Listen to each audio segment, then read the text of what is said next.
Sveiki visiem klātesošiem, arī visiem tiem, kas mūs vēro tiešsaistē. Jā, kā jau es esmu universitātes vadošā pētniece, un pirmkārt vēlos jūs apsveikt visus ar tuvojušo ūdens dienu.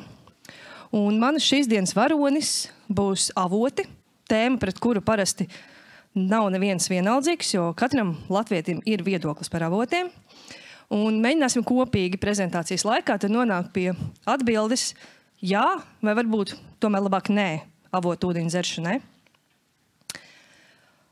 Īstenībā man jums ir vēl viens apsveikums, un ne tikai tuvojušās ūdens dienā, bet arī tajā, ka ja ir kāda joma, kur Latvija nu dien varētu būt bagātākā valsts pasaulē, tad tas ir nodrošinājums ar pazemes ūdeņiem.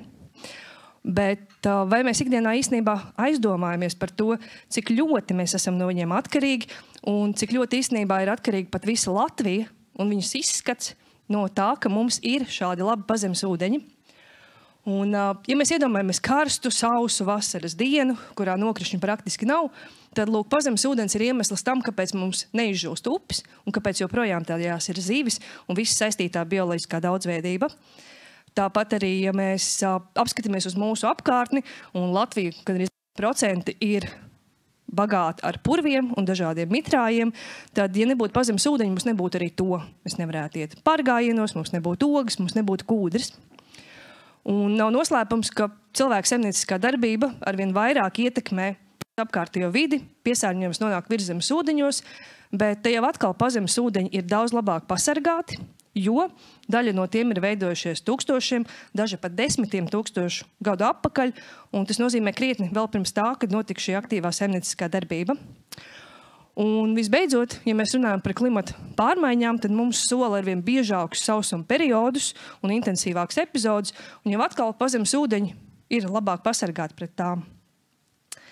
Es gana daudz faktus jums pastāstīju, un pazemes ūdeņi ir mūsu vērtība, bet, diemžēl, tos ļoti bieži sauc par neredzamiem ūdeņiem, jo īstenībā tie arī izņemot krānu, lielākoties atrodas mums zem kājām, un mēs viņus ikdienā neredzam. Līdz ar to tā uzmanība viņiem ir gaužām par maz. Un 2022. gads bija tāds pagrieziena punkts visā pasaulē, kad apvienotās nācijas pirmo reizi sagatavoja ziņojumu, kuru veltīja tieši pazemes ūdeņiem, uzsverot visu to, ko es teicu, un vēl ļoti daudz ko citu. Un tas arī bija pirmais gads, kad notika pirmais pazemes ūdeņu samits. Bet ir tomēr viena īpaša vieta, kur pazemes ūdeņi nonāk zemes virspusē, un šīs vietas, kur tie dabiskā veidā nonāk virs zemes, mēs saucam par avotiem.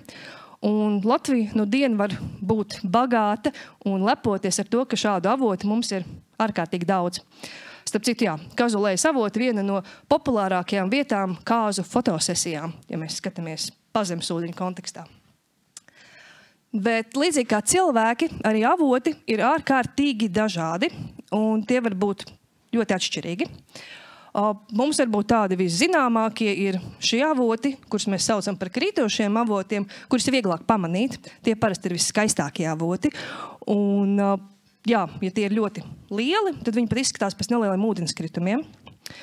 Mums Latvijā netrūkst arī gana daudz kāpjošo avotu, un tie parasti izskatās pēc tādām kā nelielām peļķītēm, lielākos gadījumos pēc ūdens tilpnēm, un kā mēs viņus varam pamanīt, viņos parasti burbuļo tādi ūdens burbulīši smiltīs. Bet ir avoti, kas ļoti labi maskējās, mēs viņus varam arī saukt par avoksnājiem, kurus ne eksperts nemaz tā īsti nepamanīs, bet viņi ir iemesls tam, ka tajā konkrētajā vietā atrodas unikāla veģetācija un arī īpašas ekosistēmas. Ir ieskatām, šādi avoti mums ir ļoti, ļoti daudz. Šādus noteikti esam redzējuši, un ļoti bieži viņa apkārtnē ir nedaudz sarkanīgas nogulsnes. Domāju, katrs tādu ir redzējis savā dzīvē. Un tā ir Latvijai diezgan tipiska situācija. Mums ir daudz dzelzs, un attiecīgi šim ūdenim nonākot saskarē ar skābekli, tas izgulsnējas. Ja avots savu darbību veids gana ilgi, sāk veidoties alas, un tāds skaistākais piemērs ir gūtmaņala.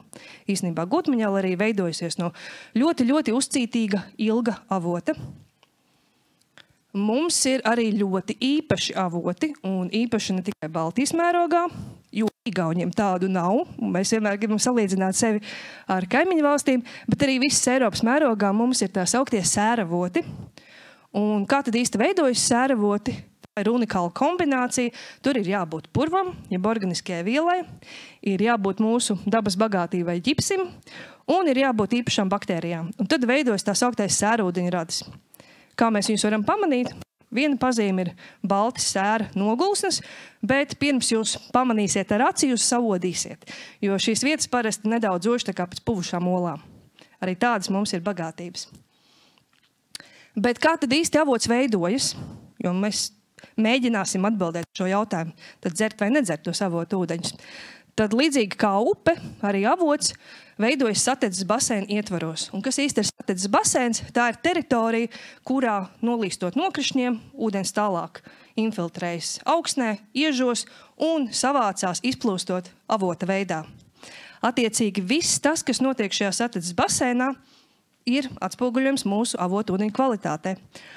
Un man ļoti patīk salīdzināt avotu kvalitāti ar tādu kā pirksta nospiedumu, jo būtībā visi tie labie darbi un arī visi nedarbi, kurus mēs veicam šajā satedzes baseinā, atspoguļojas tajā, ko mēs varam pēc tam redzēt avotu kvalitātē un ko mēs arī dzeram.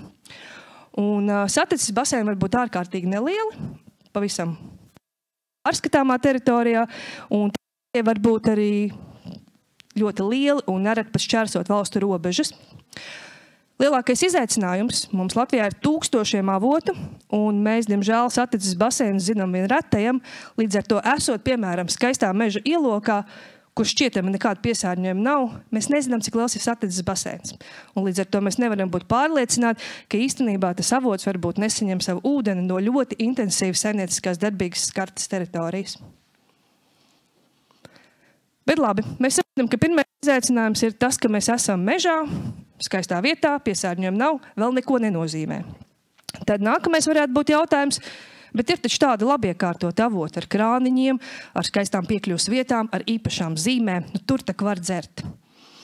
Nē, Latvijā nav nevienam pienākums uzraudzīt Latvijas avotu ūdeņu kvalitāti un to atbilstību dzeramā ūdens prasībām. Šāds sistemātisks monitorings nenotiek. Un tas, ka vieta ir labi iekārtota, nav vienlīdzības zīme, ka kāds uzraugt ūdeņu kvalitāti un ka mēs to drīkstam dzert. Tā ir, varētu teikt, tāda mūsu interpretācija. Līdz ar to mēs Latvijas universitātē nolēmām veikt pētījumu, lai saprastu, kādi tad ir mūsu avoti un ar ko mēs varam saskarties, jo mēs zinām, ka problēmas var būt. Un apsekojām vairāk kā 50 populārākos Latvijas avotus, kur pilnu atskaiti jūs varat, protams, iepazīties, bet galvenās atziņas. Pirmkārt, mēs nenovērojām tādu visaptverošu visu Latvijas avotu piesārņojumu. Un tā ir labā ziņa. Tas nozīmē, ka lielākā daļa Latvijas avotu ir labi, jeb tīri. Tomēr daļā avotu bija novērots piesārņojums, un visbiežāk tas bija ar slāpekļu savienojumiem, kas norāda būtībā uz lauksaimnieciskās darbības aktīvu norises satedzes baseinos. Un līdz ar to, ka jā, avoti nav pilnībā pasargāti. Tāpat daļā avotu bija novērots arī mikrobioloģiskais piesārņojums, kam var būt dažādi izcelsmi, sākot no sausās toaletes tūmā, beidzot ar avota ierīkošanas vietu, kura nav gana labi aprīkota. Bet, laikam, tās lielākais izaicinājums vai lielākais pārsteigums mums bija par pesticīdiem. Jo kaut arī pesticīdus atradām nelielā daļā avotu un tikai 8 atliekvielas, bet 7 no tām ir tādas, kuras sen jau vairs nedrīkst lietot. Un šeit ir tie 2 izaicinošie jautājumi, kā viņi varēja nokļūt mūsu avotos. Pirmkārt, varbūt tas ir vēsturisks piesārņojums, un tas pieliek vēl papildus sarežģītību avotu kvalitātes apzināšanai, jo tas nozīmē, ka pat ilgi pēc tam, kad mēs kaut ko ierobežojam, joprojām piesārņojums tur ir. Vai arī otrs variants, varbūt joprojām satedzes baseinā notiek kāda aizliegta saimnieciskā darbība un tiek lietot pesticīdi, kas nav atļauti. Labi, tad mēs vēlreiz mēģinām visu tā kā nopaļot. Ja mēs atrodamies skaistā vietā, tas neko nenozīmē. Ja mums ir labi iekārtots avots, tas neko nenozīmē. Mēs zinām, ka kopumā Latvijas avoti ir laba, bet mēs nezinām, kur ir slikti. Un tas viss sāk palikt ļoti, ļoti sarežģīti, vai ne? Bet taču ir jābūt kaut kādam tādam vienkāršam risinājumam, kā saprast, kuru var dzert un kuru nevar dzert. Nu, un te tāds mazs atjautības uzdevums vai mazs izkustēšanās uzdevums. Es jums teiktu, šie 3 dažādi Latvijas avoti, likt jums izvēlēties vienu glāzi padzerties. Nu, kuru jūs ņemtu? Vidējo, vai ne? Es dzirdu. Es domāju, ka lielākā daļa izvēlētos vidējo, varbūt kādi ekstrēmisti ņemtu kādu krāsaino dzērienu, jo tā tomēr nav limonāde. Un tad tieši tik vienkārši tas viss ir. Īstenībā absolūti galīgi nav. Jo šī, lūk, aizdomīgā sarkanā glāze īstenībā ir Latvijā ļoti tipiska situācija ar paaugstinātu dzelzs saturu. Ūdens var būt ar sarkanīgu nokrāstu, tajā var būt sarkanīgas nogulsnes. Viņš pat nereti var nedaudz smaržot vai garšot pēc dzelzs, bet viņš nav veselībai bīstams. Tas otrs īpaši aizdomīgais un arī nosaukuma ziņā aizdomīgā glāze ir diezgan populāra viela, ko izmanto pētījumos, saucās uranīns. Tas ir trasēšanas eksperimentos, ko mēs pievienojam ūdenim, lai zinātu, kur tas dabā plūst, jo mēs zem zemes neredzam, kā ūdens pārvietojas. To izmanto arī ūdens saimniecībās, lai saprastu, kur, piemēram, kāda caurule ir bojāta. Jau atkal, par spīti izskatam, šādu ūdeni pat drīkst dzert. Tas nav kaitīgs ne cilvēkam, ne dabai.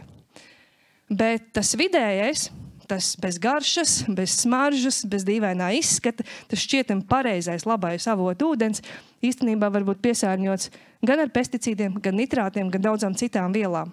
Un to mēs nevaram nekādā veidā ar maņu saprast. Tad mēģinām vēlreiz visu apkopot.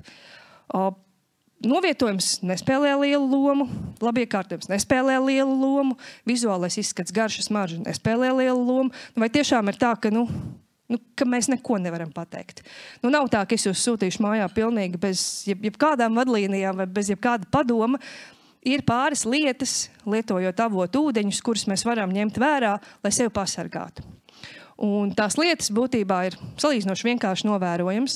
Tad pirmkārt, avotu ūdens temperatūra nedrīkst sezonāli mainīties. Tas nozīmē, ka gan karstākajā vasarā, gan augstākajā ziemā avotam ir jābūt ar salīdzinoši nemainīgu ūdens temperatūru. Tie ir vidēji 6 līdz 9 grādi pēc Celsija. Ja vasarā, piemēram, avots šķiet silts, tad visdrīzāk tas iztek no kādas tuvējās ūdens tilpnes vai pat drenes. Tajā pašā laikā avotam un tā daudzumam, to mēs saucam par debitu, arī tas nedrīkst sezonāli mainīties.